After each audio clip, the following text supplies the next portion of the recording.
Nueva York se dispone a rememorar en estado de máxima alerta el 10º aniversario de la jornada más amarga de su historia. La vigilancia policial se hace visible en los centros neurálgicos de la ciudad, pero parece tratarse más de una medida tranquilizadora que de un control capaz de conjurar una amenaza terrorista en la que nadie acaba de creer. Y los neoyorquinos viven en un ambiente de tensa normalidad las vísperas de la conmemoración del 11 de septiembre de 2001, cuando un ataque suicida de Al-Qaeda derribó las Torres Gemelas.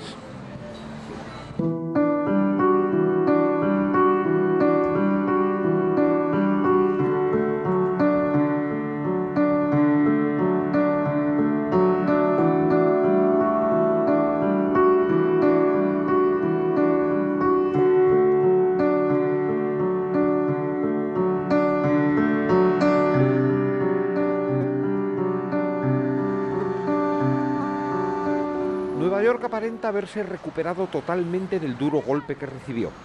Sin embargo, no ha logrado superar las profundas secuelas del ataque terrorista. La ciudad ha sabido mantener su espíritu liberal y ha aumentado su espectacularidad urbana. Pero algo esencial cambió en su carácter, porque en su corazón aún laten el dolor y los temores que sintió 10 años atrás. Si tuviéramos que hacer un diagnóstico en la primera semana después del 11S, pues vemos un pueblo silencioso, un pueblo con miedo, un pueblo que había perdido el sentido de futuro. Lo que nos ha quedado es la vulnerabilidad. Hoy día el sentido de vulnerabilidad forma parte de la definición de quiénes somos.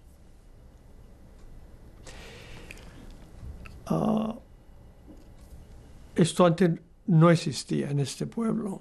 No existía en Nueva York y no existía en Estados Unidos. Había un sentido de inmunes, somos inmunes. Durante los últimos días, Nueva York ha escenificado una serie de homenajes a las víctimas del mayor acto terrorista de la historia, como preludio a las solemnes ceremonias oficiales del 11 de septiembre. Bomberos y policías se convirtieron en héroes populares tras pagar un alto precio en vidas durante el ataque contra el World Trade Center.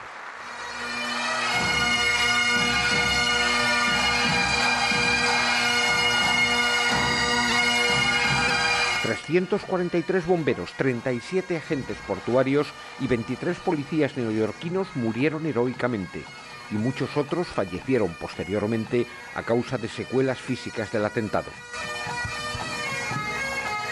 El sacrificio de sus agentes redimió a la policía de Nueva York de una mala fama cimentada en frecuentes acusaciones de corrupción y brutalidad. Hoy, en vez de suscitar desconfianza o temor, los policías gozan del respeto de los ciudadanos.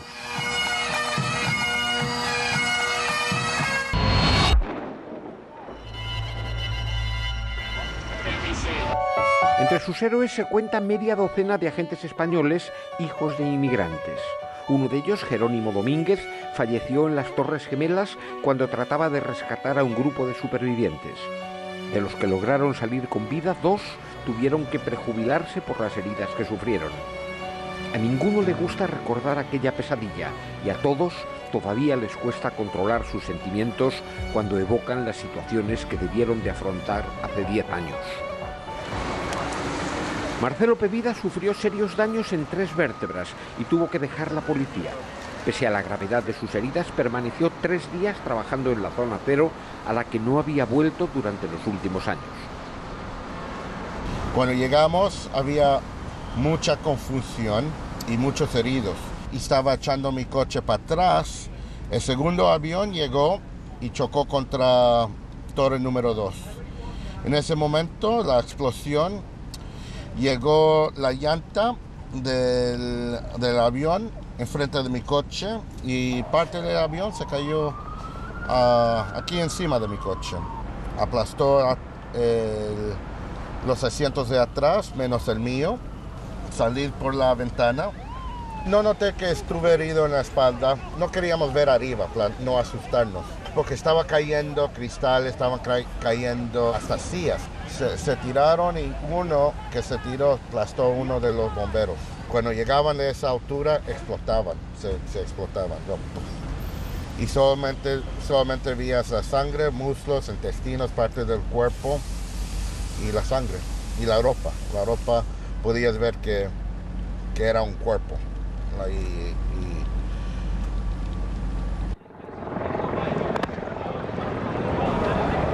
Y en esos momentos que estábamos tratando de saber qué íbamos a hacer, Haye gritó que la otra torre se estaba cayendo y nos echamos a correr hacia el norte de West Street hasta que nos cansó otra vez el humo y el viento. Me cuesta trabajo de recuperar todos los momentos porque la verdad, muchos de los momentos, incluyendo cuando se cayeron los edificios, todo estaba oscuro.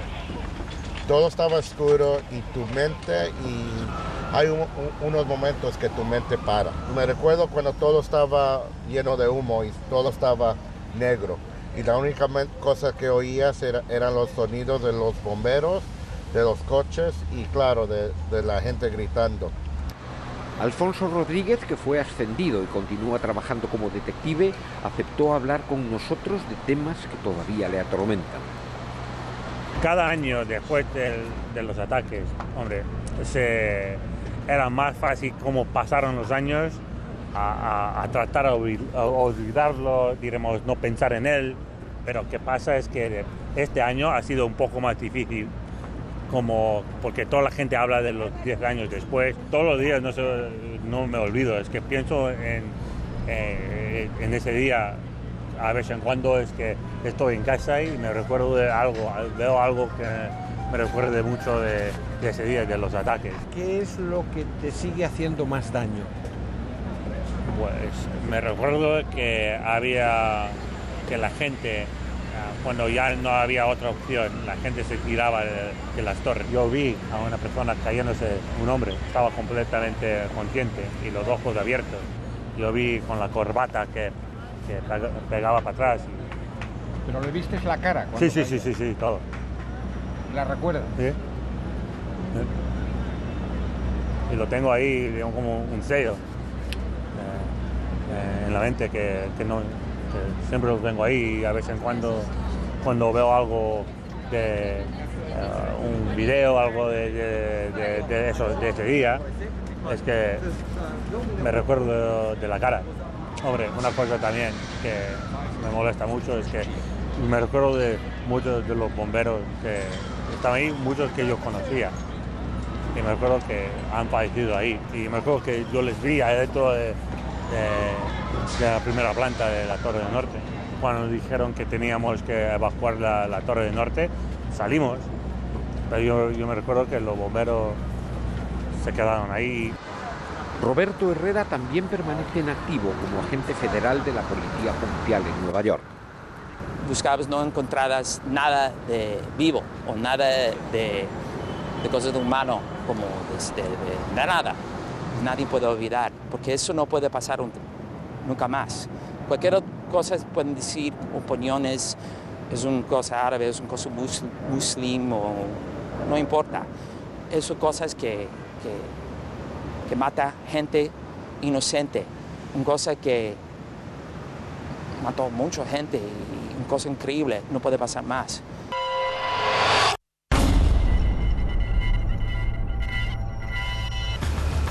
Tras el miedo y el desconcierto del 11 de septiembre se produjo una dura reacción de la opinión pública como fruto del orgullo nacional herido. Los deseos populares de venganza sirvieron de preludio a las guerras anunciadas de Afganistán e Irak, que acabarían enfangando a los Estados Unidos en un atropello sistemático de los derechos humanos. La xenofobia. Ya hubo ataques a autobuses que venían con personas árabes o que parecían ser, ¿no? Y ya hubo pues el buscar al enemigo, ¿verdad? El buscar a alguien porque el ser humano necesitamos culpar a alguien de algo, ¿no? En fin, la realidad es que los 19 fanáticos suicidas pues venían de otro país y venían del mismo mundo, ¿no? En 10 años, desde el 11 de septiembre, la situación política entera en los Estados Unidos ha cambiado. Eso significa realmente la muerte del sistema democrático en los Estados Unidos. La gente en los Estados Unidos es mucho menos libre. No pueden controlar las escuchas del gobierno, no pueden controlar cuando el gobierno los mete en la cárcel sin ningún tipo de juicios, ni tampoco pueden controlar cuando los Estados Unidos se meten en una guerra. La denominada guerra contra el terrorismo se tradujo también en las invasiones militares de Afganistán e Irak, causando una inmensa mortandad entre la población civil de ambos países. Dos guerras sucias, con miles de prisioneros torturados y confinados en cárceles secretas. Por una parte, es muy importante recordar a las víctimas del World Trade Center, a la gente que murió a causa del ataque terrorista. Pero se olvida que la mayoría de la gente en los Estados Unidos no piensa en las otras víctimas, en las víctimas causadas por la reacción de los Estados Unidos ante el ataque del 11 de septiembre. Los hombres y las mujeres en Irak, en Afganistán, en Abu Ghraib y también en Guantánamo. Y tampoco hablan de la culpabilidad, aunque estamos seguros que la gente de la administración de Bush cometió crímenes y violaciones de los derechos humanos. Esa es una cuestión olvidada y espero que en futuras conmemoraciones la gente se fije también en lo que los Estados Unidos han hecho para empeorar la situación. Los barrios de Nueva York con población árabe y pakistaní viven con cierto nerviosismo la conmemoración del 11 de septiembre. Sus vecinos sienten desde hace tiempo la desconfianza e incluso el rechazo de una gran parte de la sociedad norteamericana en la que se creían integrados. Estos días recuerdan que hace 10 años sufrieron registros y detenciones arbitrarias.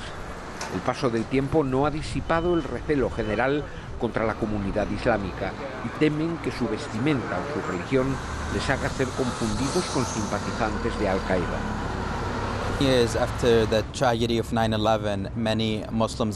10 años después de la tragedia del 11 de septiembre, muchos musulmanes americanos hacen frente a dificultades, a mucha discriminación y rechazo de gran parte de la sociedad americana.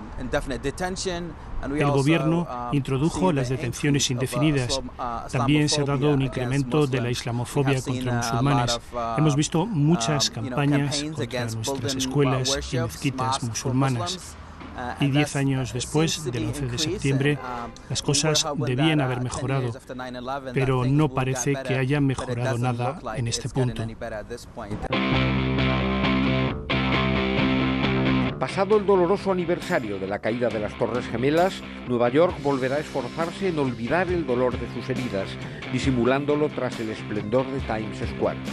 Un escaparate seductor que exhibe las señas de identidad más superficiales de una ciudad que se siente más universal y más americana que nunca.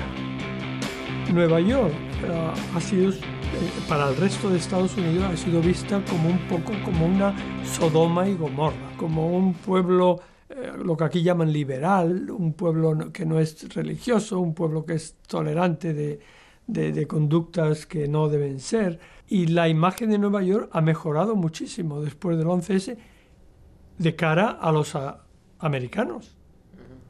Porque como de alguna forma el 11S supuso la penitencia que este pueblo, los neoyorquinos, con sus ideas, con sus libertades, pues tenían que pagar.